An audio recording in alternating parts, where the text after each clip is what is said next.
Revue de presse quinoise du vendredi 10 janvier 2025.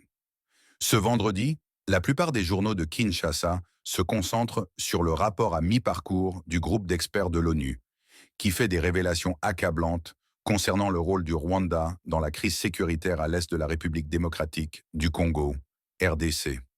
Africa News titre Kagame de nouveau déballé dans un rapport de l'ONU. Le rapport des Nations Unies, rendu public cette semaine, accuse une nouvelle fois le président rwandais, Paul Kagame, d'avoir un rôle clé dans l'intensification de la crise à l'est de la RDC.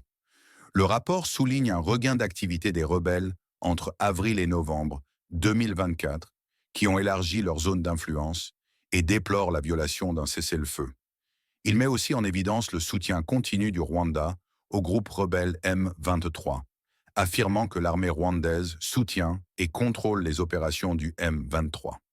La référence plus rapporte que ce même rapport dénonce l'impact négatif de cette violence sur la sécurité et la situation humanitaire dans la région, exacerbant les tensions régionales. Il est également mentionné que l'Alliance Fleuve Congo, AFC, et le M23 poursuivent leurs objectifs expansionnistes, consolidant leur soutien auprès des groupes armés de l'Ituri et du Sud Kivu.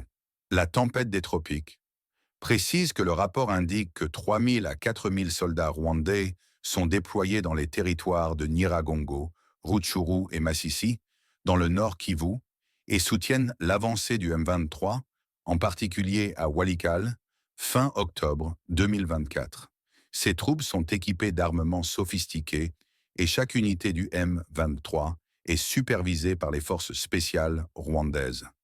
Info 27 revient sur le même rapport en accusant Thomas Lubanga et Yves Kawapangamandro d'avoir joué un rôle clé dans le recrutement et la formation de milliers de combattants en Ituri, contribuant à l'escalade du conflit. Le FARP met en lumière le pillage des minerais stratégiques de la RDC par le Rwanda, soulignant que ce phénomène se poursuit malgré les sanctions internationales imposées au régime de Kigali. Le quotidien rapporte que les forces armées de la RDC, soutenues par les Wazalendo, sont résolues à reconquérir les territoires occupés par la coalition M23 RDF-AFC. Cette détermination a été réaffirmée par le président Félix Tshisekedi lors de la réunion du Conseil supérieur de la défense le 9 janvier. Malgré ces révélations, Paul Kagame persiste à défendre son innocence.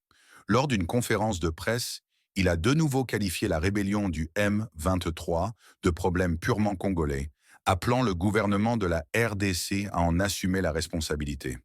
Selon lui, le Rwanda ne devrait pas être accusé pour un conflit qui trouve ses origines chez son voisin, l'Ouganda, et se demande pourquoi son pays se retrouve impliqué.